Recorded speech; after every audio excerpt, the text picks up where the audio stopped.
Have you ever dreamt of a better version of yourself?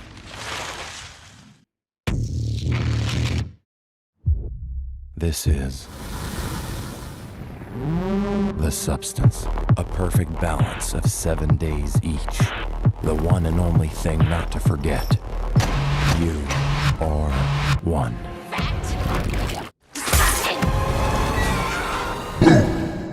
Welcome back. An experimental movie at the beginning of the film shows how a scientist injected a chemical into an egg yolk, eventually causing it to split in two. At her fan meet and greet, we met Elizabeth Sparkle, a lovely woman. Elizabeth headed straight to her dance training class, Sparkle Your Life. It featured the girls dancing in their element. Elizabeth went to the ladies' restroom immediately after her dance shot, but was unable to use it. When she heard someone approaching, she decided to use the men's restroom. One man, Harvey Waxon, was on the phone. He shouted into the phone in a frantic tone. Upon hiding, she heard the network president, Harvey, discussing with someone on the phone, planning to fire her now that she has clocked 50 years. When he has done relaxing, he leaves immediately. Harvey, meanwhile, shared a messy meal of prawns with her before officially releasing her. Later, when driving home, she became enraged when she saw some guys dismantling her billboard, which diverted her attention and caused a major car accident. Fortunately, she was taken to the hospital and determined to be in good condition. She fell into tears while wishing her a happy birthday. The doctor went out. The nurse stopped her as she was about to leave, inspected her spine, performed a rapid body scan, and murmured incoherently that she was an ideal candidate before releasing her. Elizabeth got out and then felt something strange in her pocket. It read The Substance, and it changed my life. She was confused, but her confusion was cut short by an old-time friend named Fred. She linked the stuff she saw in her pocket and stared into space when she got home. A flash drive, that is. She observed as they used the chemical to make themselves appear younger and more appealing. Like the egg video from earlier, the injection is so powerful that it just takes one shot to unlock your DNA, which then begins to split your cells anew, releasing a new version of you. Elizabeth smashed it right away. Later on, the misery she had undergone made her feel lonely.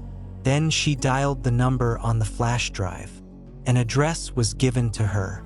The quiet was deafening as she made her way through. She entered and used the given identification card to obtain the stuff. Meanwhile, after receiving her package, she went back home, went through everything in there, and got into her bathroom to use the substance. She took some time alone to consider what she would do. However, after finishing, she injected herself with the medicine and waited for some time, fearing it had failed. As she sagged, the dosage in her blood began to take effect, just as she was about to die. She began to feel movement in the area of her spine, and her eyeball began to split in two, much like the rest of her body. The replacement body seemed brand new, whilst the previous corpse, which had been severed in two, lay on the ground with a big cut in the back. She admired her new body. Her body gave birth to a more beautiful woman. The woman sewed up the wound and injected a stabilizing fluid into herself in the original body to maintain balance. When she attempted to talk after having a shower the next day, she heard a piercing noise and began to bleed through her nose. She recognized right away that she needed to stabilize. As her old body lay on the ground, she extracted fluid from it and quickly injected it into herself. She suddenly felt normal, so she went out and exercised. To impress Harvey, this new Elizabeth used the name Sue and quickly found her job at Elizabeth's former network. She climbed in and got moving straight away. She quickly received the treatment she needed and enjoyed the first week of her new life, which included many shoots, dance routines, and daily injections to stabilize her new body, while her main body lay helpless on the ground. However, as soon as the stabilizing drugs finished, she had to switch. Now the old and main body comes alive while the new one lays on the ground unconscious. She showered and departed for work. She was met by the same man who had hired her. Mr. Harvey informed her that she had been dismissed. Elizabeth went home to get a refill kit for the medicine. She returned to her new body after utilizing it. She destroyed a chunk of her wall, then moved her elderly corpse down the passage into a darker room and shut it within. She went out the same night she reverted to her new identity. She also urged Troy to have some fun, but her nose began bleeding, suggesting that her time was up. Sue desired more time, so she injected additional fluid from Elizabeth's body, allowing her to spend the night with Troy. Afterward, almost immediately, both bodies lay in the room. The old body revived. Elizabeth stood up and went out of the room. She saw a paper letter and was about to accept it when she saw one of her fingers. It appeared to be decaying. She hurried back to the toilet, but it wouldn't wash off. She immediately contacted the agent who sold her the medicine. There has been an excessive use of the chemical and there is no turning back. It cannot be reversed. She received another refill kit and went to get it like she always does. But this time it looked she was being watched. She rushed inside a restaurant, filled with apprehension. A strange man approached her, and we realized that he is also using the drug. He mumbled something worse about the new body dragging her away. She quickly ran out. Immediately after she got home, she began to go through her things and then saw the contact of the old friend she met some days ago. She called him and asked that they meet. Despite this, Fred was able to make her smile during the call. She then dressed herself in crimson, applied lipstick, and put on gloves to conceal her finger. Elizabeth was ready to pick up her car keys when she spotted the snapshot of the new figure, which shattered her self-esteem. She returned to the bathroom and changed her clothes.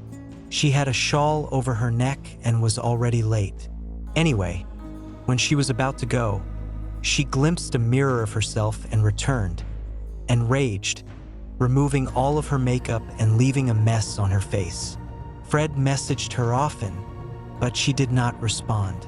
The next day, the new body returned to her dance shoots. They all got dancing. Suddenly, Sue saw her bone pop out around her bum. She stopped dancing immediately. Management also warned the filmmakers to review the tape when they spotted something weird about Sue. Blood pouring very rapidly. They examined the replay in slow motion. Sue then went into the toilet to repair the deformed bone around her buttocks. She drew it closer to her abdomen and pulled it out. It was a drumstick. She promptly returned to the dark room. It was the result of Elizabeth's dietary choices. Sue called the substance agent to complain, and he simply said, "They are one." When she got at the office, she was told that the boss required her to meet with him immediately. She walked in with fear. She was told to host the New Year's show. It is the biggest show. The boss seemed pleased with the progress she was bringing to the company. Elizabeth awakened with a painful limb and looked considerably older. Sue did not respect the balance since she was obsessed with fame and was a selfish individual. She phoned the agency again to complain. She was asked whether she wanted to go back to being herself, but whatever had been taken from her body would not return. Elizabeth disagreed, stating that she merely required Sue to maintain the balance. She looked dreadful at the moment. Sue was on a live broadcast, and everyone was laughing with delight, while Elizabeth tried to keep herself occupied by cooking and repeating what Sue had said in rage. Sue was annoyed by the feedback she received during her live performance. Sue arrived home to a complete disaster. 3 months later, while preparing for the New Year's Eve performance, she looked at the poster in front of her. A man who seemed like her boyfriend hugged her and asked her to come to bed soon. She went to the dark room to draw out some stability fluid from her old body, but lo and behold, there was no more stabilizer fluid. She called the agent to complain, and he informed her that she had reached the end since she had completely emptied out the fluid, and her only alternatives were to switch back or to wait for the fluid to regenerate. She fought her way back into the room. Elizabeth awakened just in time to shut the door before Sue's boyfriend entered. She looked in the mirror and saw a terrifying reflection. Sue's boyfriend began banging on the doors, causing Elizabeth to scream and chase him out. Elizabeth notified the agency that she wished to discontinue. Later that night, she brought out her paintings to remember her previous life. The next morning, she got a message that her final kit had been delivered. She covered up from head to toe and went to get the kit. Upon her arrival, she dragged unconscious Sue out. She took out the termination fluid, but as she was about to inject it, the agent questioned whether she was sure she wanted to do it. She ignored the voice and continued to inject the fluid inside Sue without withdrawing the syringe. She wished to go back. She was ultimately able to awaken Sue. They both exchanged surprised expressions. Sue assaulted Elith after seeing the termination kit. She was able to dodge Sue's wrath for a moment. Sue grabbed her and repeatedly slammed her face into the mirror. She ultimately killed her. Sue regained consciousness after comprehending what she had done. Meanwhile, at the New Year's show, all dressed really beautifully, Sue began to cough. She excused herself and went to the bathroom only to cough out her teeth. And then, one by one, all her teeth began to pull out easily. She washed off and quickly walked out of the bathroom. At that point, the CEO and other stockholders approached her to introduce her. She smiled at them without displaying her teeth. Her fingernails pulled out as she entered the elevator, and her ear fell off. She burst into tears and rushed home. She injected herself with another activator to regenerate a new body. When she looked in the mirror after the drug had taken effect, she saw a monster that resembled a cross between the horrible Elizabeth and Susan. Sue, the much-anticipated New Year's Eve guest, appeared, but everyone saw a mystery person. Everyone screamed in fear. They attacked her out of terror, ending in carnage in which Sue covered the entire party with her blood. She hurried home, but when she arrived, she burst. This is something that cannot be displayed here. The movie came to an end. Please subscribe if you appreciate these movie recaps. Thanks for viewing and see you next time.